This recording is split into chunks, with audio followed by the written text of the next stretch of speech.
One of the great advantages, of course, for me in being in my role is that I actually get to choose the topic of conferences.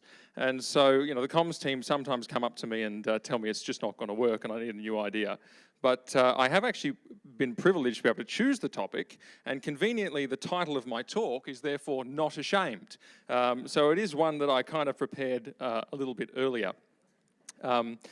And the reason that I made it that topic is that so much of what we do now at ACL and in the political sphere is relying more and more on activated people.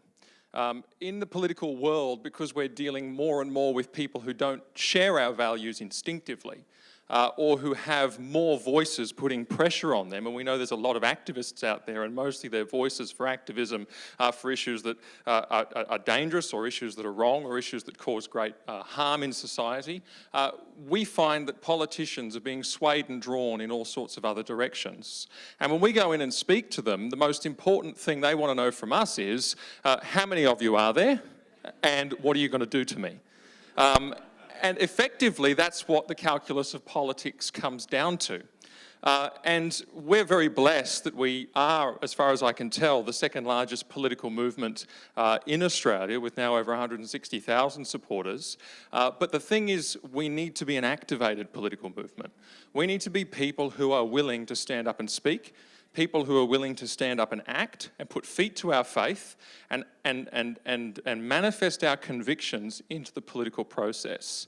Some people say, well, it all sounds very mercenary, it all sounds very, like a power play, etc. Not really, because what did Jesus say we're supposed to do? We're supposed to shine the light into the dark places, right? That's the first thing. The second thing we're supposed to do is we're supposed to be uncompromised in our Christian faith and testimony. And when we do that, we are as salt which stops the decay. And that's exactly what happens when God's people speak, when God's people stand up, and when God's people do things. I'm going to go through some examples. And so that is why I thought the topic is so well placed as not ashamed.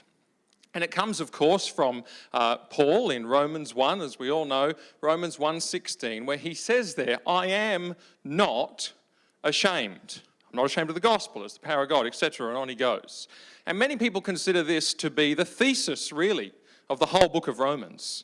It's his topic sentence, as we learned at school, that he begins his arguments with and goes on for 16 chapters. And I often thought to myself, well, why would he say not ashamed? Surely you would just say, well, I glory in the gospel. I have great faith in the gospel. Maybe I'm proud of the gospel.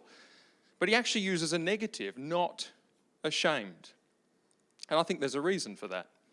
I think because Paul knows something about us. He knows what the temptation is. He knows what the tendency is. He knows what the failing is that is in our mind. He knows that there's a particular pitfall that faces every Christian in challenging times. And the pitfall is that we could actually be ashamed. We could be ashamed of the message, its offensiveness. We could be ashamed of the message, its simplicity. We could be ashamed, really, of living out the commands of Christ in our lives. And he knows that in a world like his, in a world like ancient Rome, he knows that that pressure is intensified. You might say, well, what world would that be? Well, for example, a world in which children, infants, are routinely left to die in the hours after their birth to satisfy the desires of their parents or the cultural decay of their time. Now, it sounds a little bit like abortion. Or a world in which homosexual activity and androgyny are celebrated in pagan ritual, are hallmarks of temple worship. It sounds like a primitive version of what we might call pride. Or a world in which the weekend crowds at the Circus Maximus, the local stadium, actually did leave the MCG in the shade. A world in which gave rise to the idiom bread and circuses, because it was a people who loved materialism, they loved entertainment, they loved hedonistic pleasures. It's a world in which orgies were routine for the elite, a world in which public expressions of Christianity would earn you a place at the fringe of society. You were one who didn't belong. If you didn't participate in, say, the rituals of worship and paganism in the community, then you were ostracized and isolated. You weren't one of them. It was actually a world in which the Emperor Nero would marry two boys. One of them he called his husband, and the other one he called his wife. And that was after he'd kicked his pregnant wife to death amidst the rise of a domestic violence epidemic, we might say. It was a sickness, really, of soul and spirit which destroyed the empire.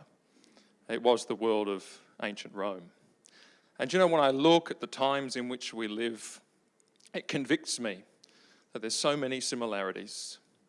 It convicts me that actually Paul is writing from pagan Rome to the city at the centre of it all, the book of Romans, to what many observers are now calling the neo-pagan West, or neo-pagan Australia. And it's into that world, it's into our world, that Paul finds that he needs to hammer home the message, be not ashamed. We say, well, why? Well, consider our own context, for example. I mean, the issue on everyone's lips lately has been that of Israel Folau. And you know, by our society's standards, Israel Folau's beliefs are at best outrageous. It was interesting, I found when the media on this was all going on and there was lots of commentary and lots of people talking about it, it was very hard to find someone who said, yes, I stand with what Izzy said. They were saying, I believe in his right to say it, etc., but of course what he said is outrageous.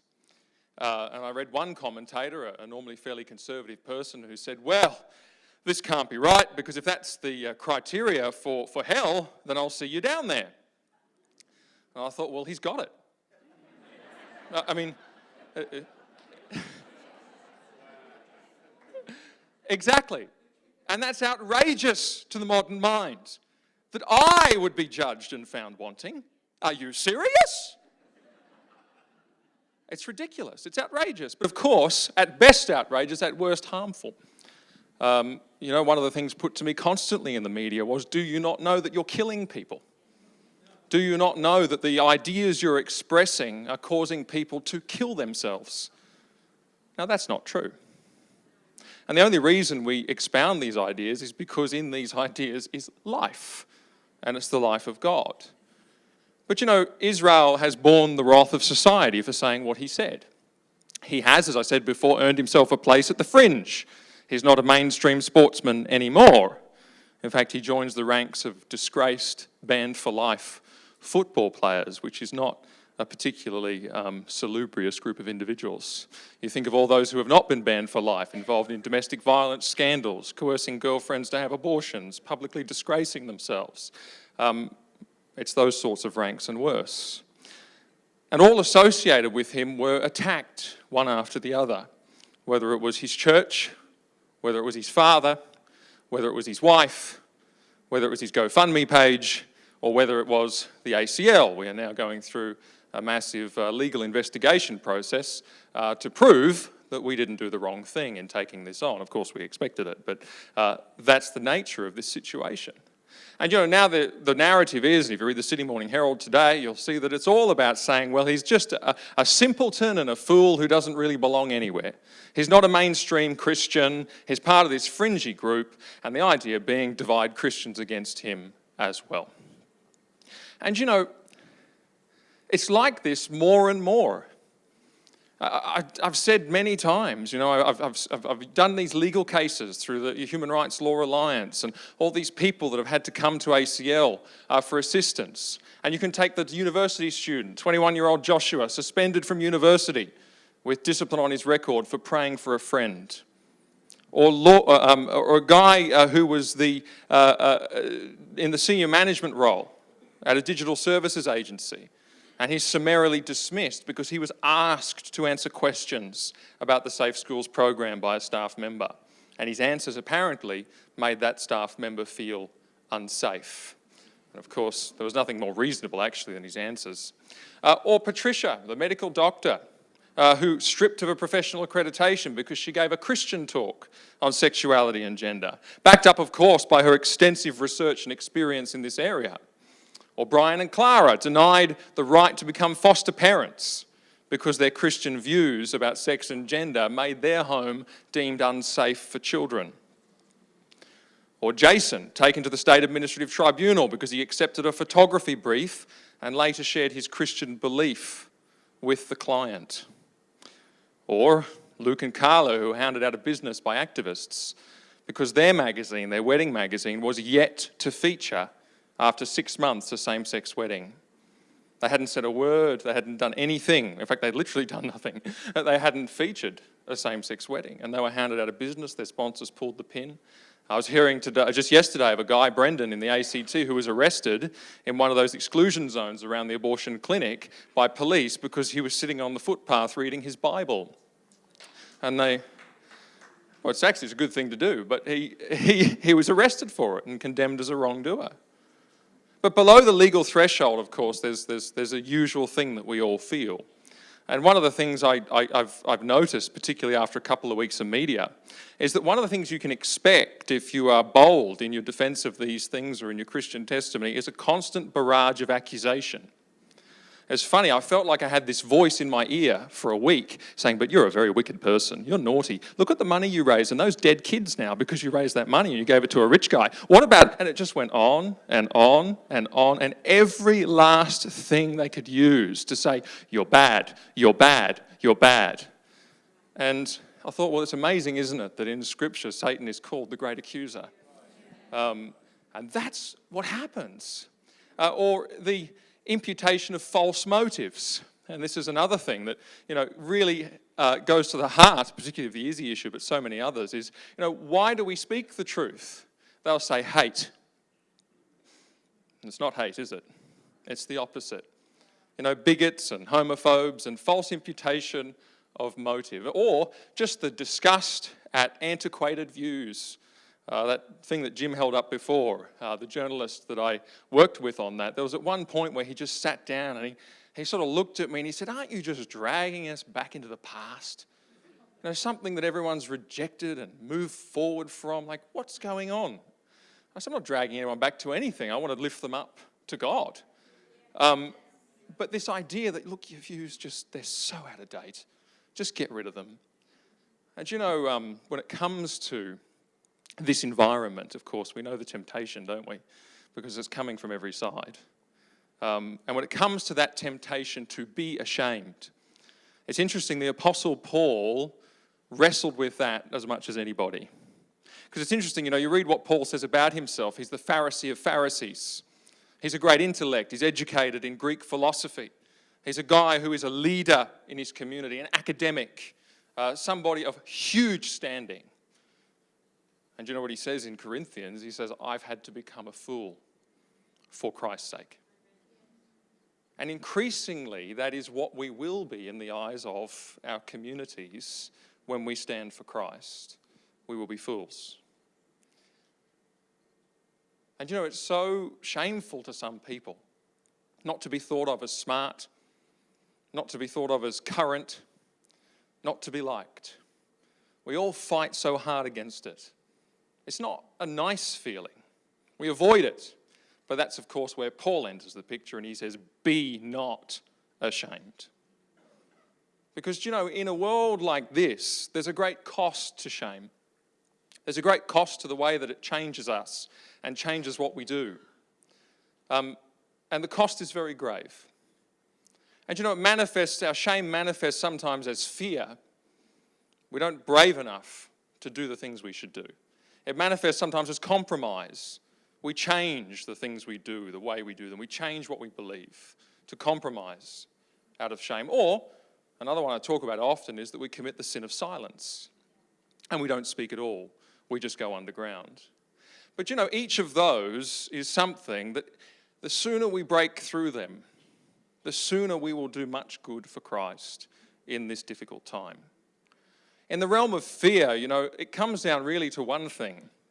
And I speak to myself when I say this, not trusting God to keep us and keep his promises when things get tough. And so we take it into our own hands and we avoid the challenge. But I often say this, and I'll mention a passage that I refer to often, but with some slightly different points. But I often point out that when Jesus considered what he called reviling, angry disgust from other people, what he called persecution for righteousness' sake, what he called people speaking evil against you falsely on his account, the bigot and homophobe and the hater and all that.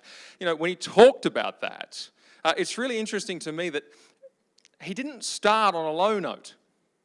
I'm always conscious when I do sort of a environmental survey of sort of my work. Everybody, you feel the room drop.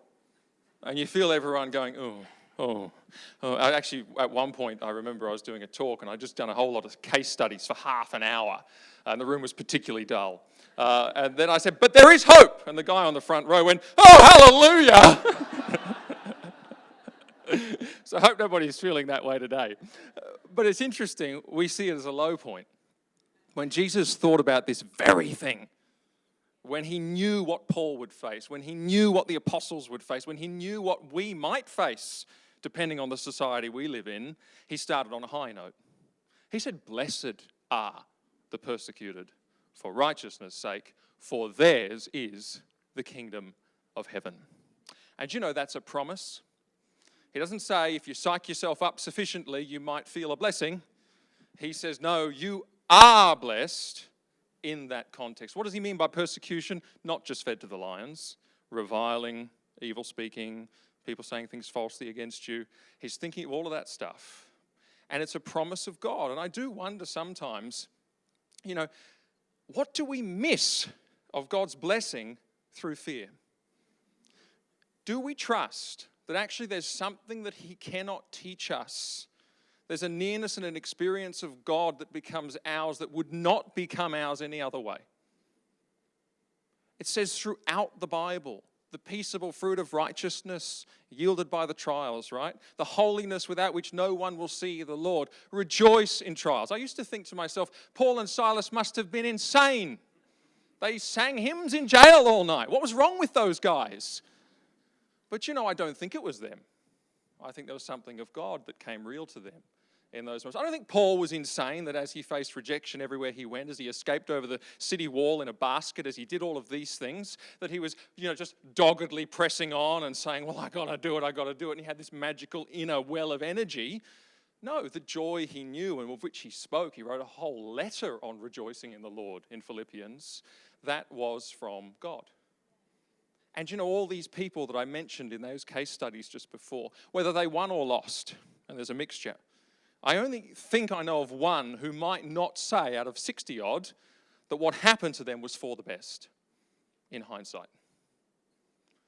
And so when we fear, I think we do injustice to God's plans because we've bought the idea that it's supposed to be easy. I remember when I was younger, you have these moments in church that stick out to you. And there was this preacher who came to church and he'd lean over the pulpit and he'd say, who told you it was supposed to be easy? I'd say, where did you hear that? Like this. And I'd be thinking, I don't know. And he makes the point. You didn't hear it from Christ. You didn't hear it from the Bible. Where you heard it from was the fact that you lived in a comfortable and successful and wealthy West with Christian values, where actually the cost wasn't as great as it has been in history. And you've brought that on into your own reckoning and your own assessment of things. But see, he says, blessed are you. Why? Well, the particular nature of the blessing is something that Mark Drury referred to in Q&A. Where he talked about the fact that we are to live with our hearts, our affections, our minds in the kingdom of God. And Jesus actually says here, for theirs is the kingdom of heaven. Something of future joy, blessing, happiness is made present through that experience. And I think that that's something that we would all do well to embrace. And of course, we have to say this and remind ourselves of these things because times are changing. And God's outside the system and he can snap his fingers and intervene and change everything in a moment. And we pray for it and we act towards it. But if he doesn't, in his sovereignty and in his purpose, if he doesn't, we've got to be ready. And fear will cause us to be ashamed. But the other thing we do, fear really is overcome by trusting the promise of God. And there are days when you just have to do that. Trust God. There's no other way. Compromise is something else we do. And Jesus, turns his mind to that issue as well. Remember when he says, in that context, you sort of feel like it's on the tip of your tongue to say, well, what do we do? What do we do? Persecutions, blah, blah, blah, all the rest of it. All the challenges, he says, you might face as his disciple. And the first thing he says is, don't forget that you are salt. And that's a metaphor against compromise. Because he says if the salt loses its taste, it's not good for anything except to be thrown out and trampled under people's feet. And you say to yourself, well, when does salt lose its taste? Do you know salt loses its taste when the moisture gets in? When its environment seeps into it. And the things around it compromise what it's supposed to be. And in changing times, there's a very serious call to all of us not to compromise. Because what do we do instinctively when the world says we're fools? We try very hard to look more clever. What do we do when the world says truth is hate? Well, we dutifully avoid the bits of truth that they say are hate, and we talk more about the bits that they say are love. And so we change the message. We compromise. What do we do when the world rejects someone, isolates them, makes them a pariah? Well, we avoid them as well, because you don't want the cheese touch of going near them, and you don't want to be tainted by that kind of issue. What do we do when everything around us is warring against that call of Christ to be holy as God is holy? When it's sin and it's corrupt, we change our standards. We lower the bar. And that pressure to compromise is very real, and we all feel it. But the salt metaphor tells us, do you know what? Don't compromise, because it's your continuing difference that makes the difference. And that's the thing with the salt. It maintains its integrity, its difference. And you know something? This is really encouraging. Simply by being, the salt has an impact. And there's a sense in which God's people simply being all that they ought to be is going to change a society for good. And that begins, I often, as was said before, I often talk to younger people. And one of the things I've discovered is that young people want to change the world. They all think that they're going to finish school, go to uni, get a whiz-bang career, and they're going to get out there and somehow be a world changer. And you often go to places where everyone's a world changer. And there's a sense in which I say that's a very arrogant thing to do, because you're going to change the world into your image. And you've assumed your image is pretty good. And you think that your image imposed on the world will solve everything. It's a problem, right? But of course, it starts here. Change yourself. Let God change you. And then maybe in his grace, he will let you change the world. And that's the salt. Starts at home.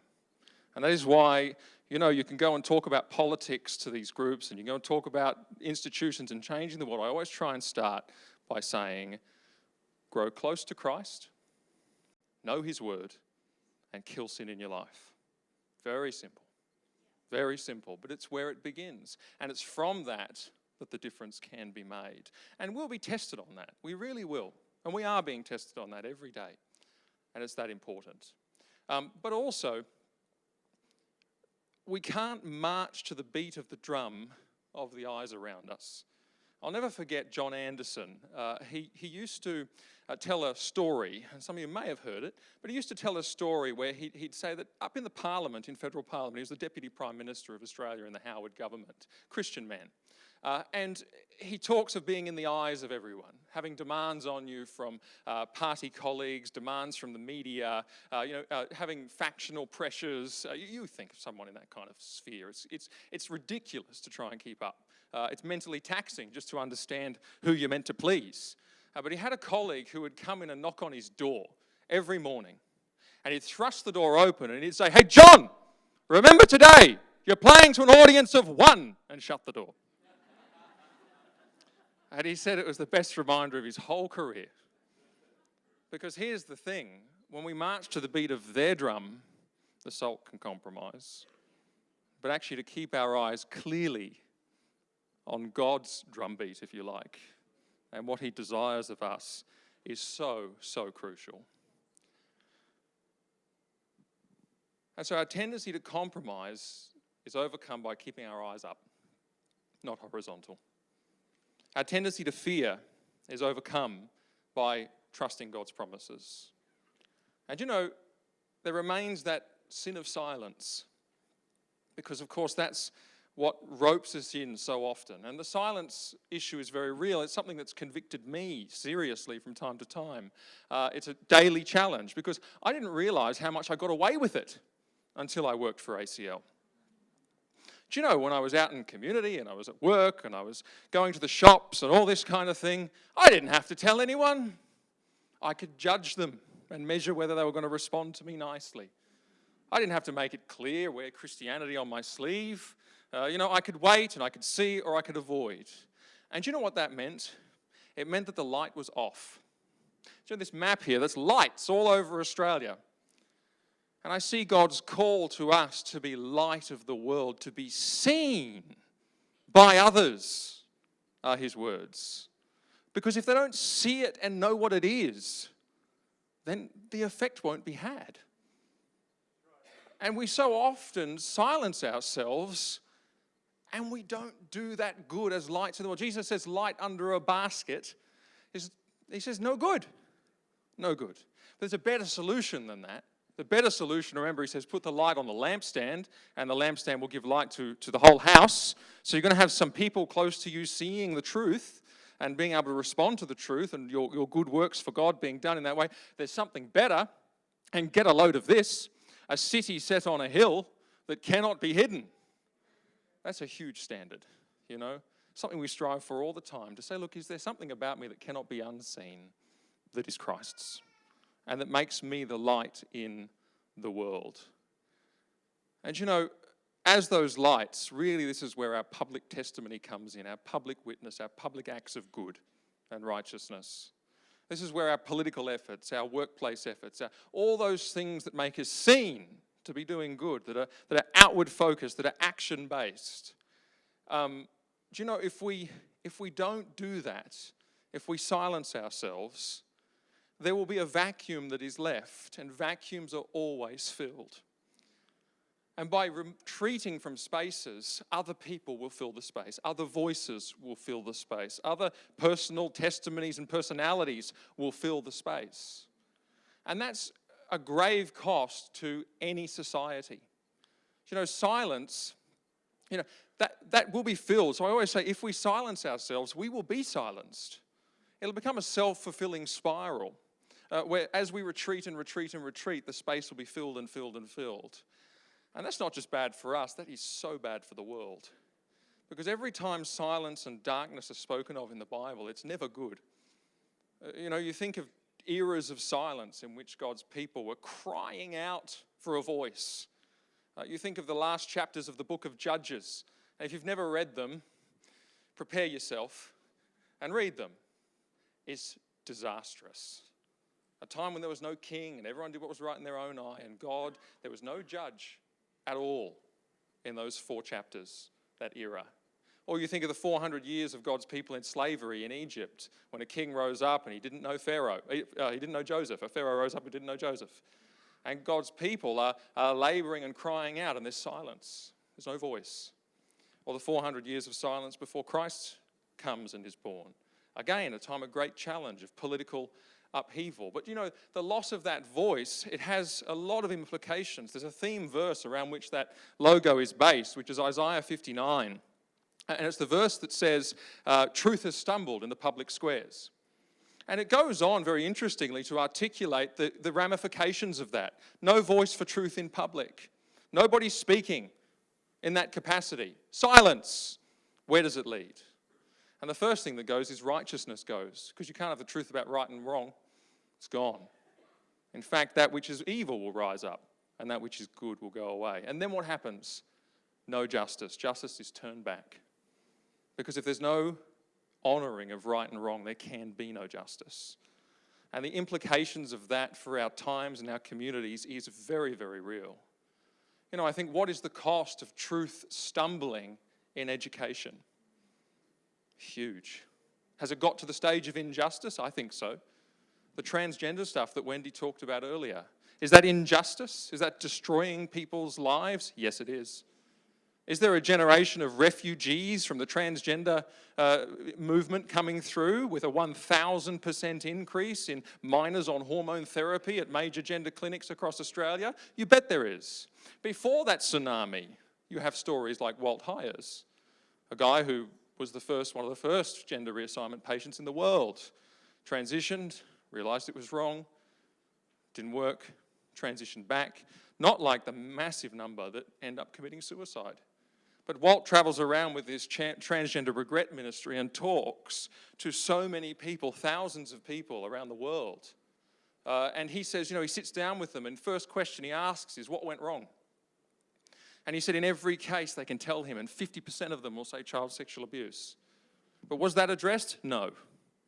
Were the challenges addressed? No. Instead, they're pushed down an ideological pathway because truth has stumbled.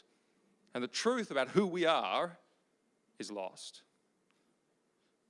Truth stumbling has that consequence. Or you look at, for example, whenever I'm in Melbourne, I think Kathy's gone home now, but many of you will know of Kathy Clubb. Whenever I'm in Melbourne, I think, what is the cost of her voice for truth not being outside the East Melbourne abortion clinic now?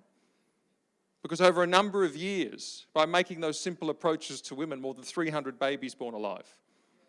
More than 300 women given real help.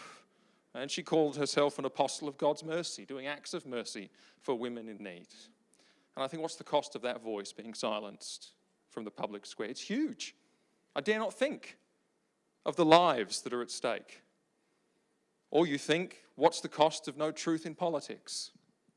It's very serious, because when you've got no truth, all you've got is power, and that's an ugly game. But also, you can look at where they're trying through political policy to shut down avenues of truth. You think, for example, that Christian schools debacle at the end of last year. That Christian schools debacle was all about trying to change the law so that Christian schools would struggle to teach Christian things. And so that they would struggle, or they wouldn't be able to prefer to employ Christian staff. So what happens? No more Christian school. It's just like any other school. Why? Well, I went to a Christian school. And one of the great things about my schooling was that many kids who went to that school who were not Christians when they started, not from Christian families either, were Christians when they finished. And there's 2 pastors of major churches in Brisbane who went to my Christian school, not from Christian families, not Christians themselves. Do you know what it is? Shutting down an avenue for people to come to a knowledge of the truth. That's what it is. And there's a cost to that, a huge cost. Or here in Victoria, you see them going after the Christian family. These conversion therapy laws. Don't believe the label. It's got nothing to do with it. It's all about getting into the Christian family and making it difficult for Christian parents to raise their children according to what is true and good. Why? Well, I grew up in a Christian family. Greatest blessing in my entire life. And to interfere with that has to be an avenue that's open to the ideologies of some people, to shut that down. And so, in a world like ours, we cannot afford to be ashamed. We can't. We can't fear, we can't compromise, and we cannot be silent. And because there is a great fruit of speaking. There's a great fruit of being not ashamed. And this is what I want us all to see. I mean, you look, for example, at the Israel Folau thing. I mean, I said to the journalist who did my profile thing, I was a bit of a fool to get involved because you foot in your mouth at the wrong moment and you're finished. And everybody's out to get you. But you know what? By people speaking up in that moment, what happened? Well, the gospel was spoken on national television. It's remarkable. Millions of people heard that judgment is real, that God is true, and that the love of Christ is the only answer.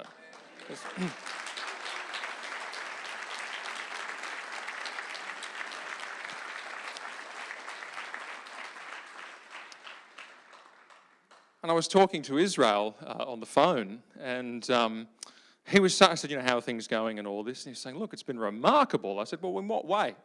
And he went through a list of things. And one of the things that he said was, now some of his sermons get repeated in the media 1 million times. And he said, do you know what? He said, they don't realise that the Word of God has power. And they're repeating it around the world. And I thought that was a really good insight and a really level-headed sort of answer from the guy. But that also has happened. But something else has happened, not merely at that personal gospel level. By the way, a lot of people, I got told in New Zealand, I went there to speak, and they said, wasn't he tone deaf? Oh, well, look, maybe to a middle-class master's degree-bearing, intellectual, Melbourne-dwelling, maybe to someone like that, a little bit tone deaf, but not to most people, actually. Do you know, there's a great mass of ordinary Australians out there who aren't lawyers and politicians and trained up in the art of speech. They talk how they talk. And I remember I went to a church in Western Sydney to hear a speaker that I really like, and someone got up to tell their testimony, or two people got up to tell their testimonies at the church. And one of the people who told his testimony said, it all started for me when I was at work doing my thing one day, and one of my colleagues just came up to me and said, "Mate, you're a sinner and you need a saviour." Walked away. Now he's a Christian.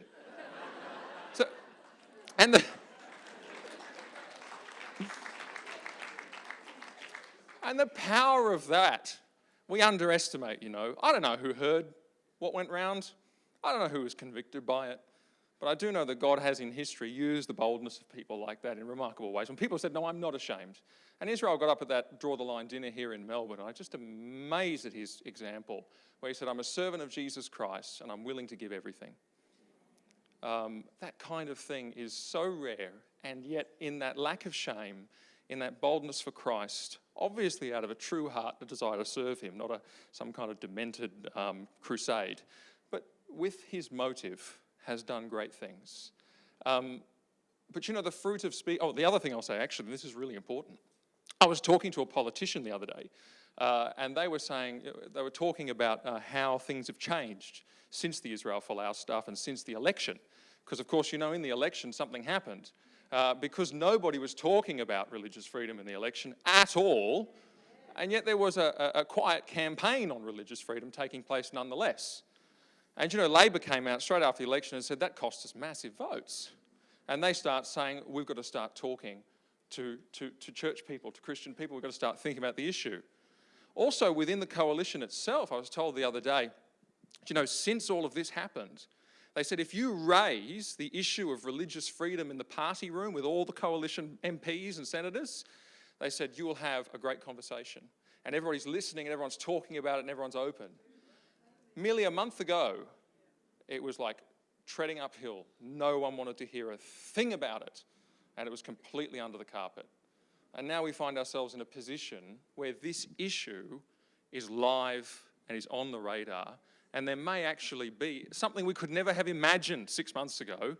There may actually be some substantial reform in this area coming on. That's the fruit of being, I think, unashamed and standing for truth when it counts.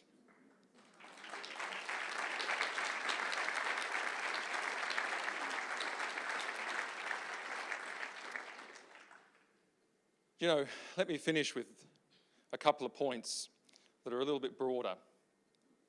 I think that the fruit of this, it's symbolized in what I just said, but also it's captured in what Paul says, because he actually says why he's not ashamed. And I think this is really vital. He's not ashamed because of the nature of the thing that he has. He says, I've got the power of God for salvation to everyone who believes.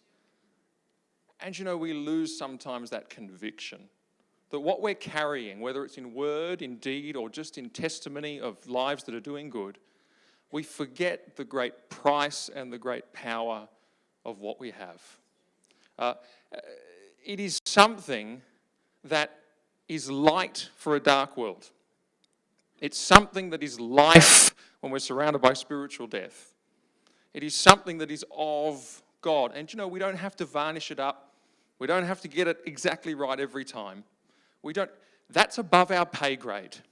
We've got to do it in sincerity and truth and for the right reasons and as best we can. And that will be dreadful, you can guarantee it, but God, it's his power. And we can trust that, as he says, his word never returns void. And here's the thing. I say to people, do we believe that? If we do, be not ashamed, right? That's what Paul says. Get on your feet, do some things. And it really drove some remarkable things. Jesus knew this, of course. And you know that he spoke and great things happened. But also the longer he talked, the more people seemed to want to kill him. There was two things going on there. And it's the same in Acts. You think of the boldness of some of these. I mean, Jesus actually, if you analyze a lot of his conversations, they're pretty challenging.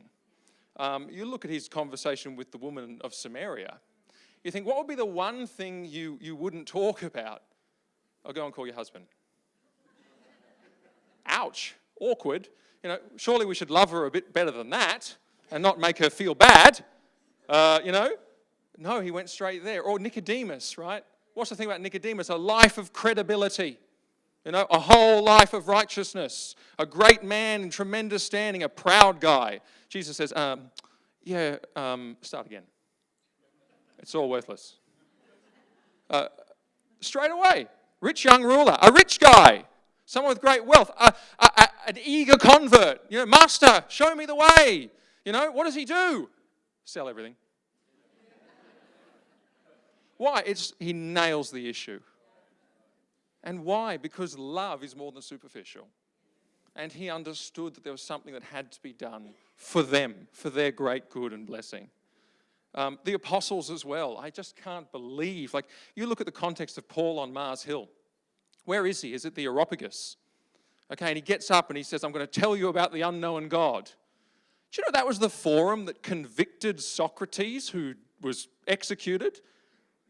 And what was the thing that Socrates was charged with? Introducing new deities. And it says before he gets up, he's greatly stressed. I think it's probably an understatement. I get it now. He gets up and says, let me tell you about a new deity. 400 years earlier, that didn't go so well. These guys had unbelievable boldness, and they understood that it wasn't their job, it was God's job first, and they were just the servants. They were the mouthpieces, they carried these things. They were those who weren't supposed to compromise. They were those who were supposed to win people and do good to all, regardless of the cost, and that was God's business and God's message that would do that. And they knew, above all, in this world, that they could not be silent. And they got hauled into the old anti-discrimination tribunal, the Sanhedrin, and they get charged with hate speech. Don't speak in this name. All the same things happened. All the same stuff. Paul even faced churches saying to him, oh, we don't like you anymore. He said, all in Asia have forsaken me, and Timothy. It's crazy. Paul, really? This was the full ambit of reactions. But I want to remind us of something. There's another reaction that is a promise of God that we can trust when we do what we're supposed to do.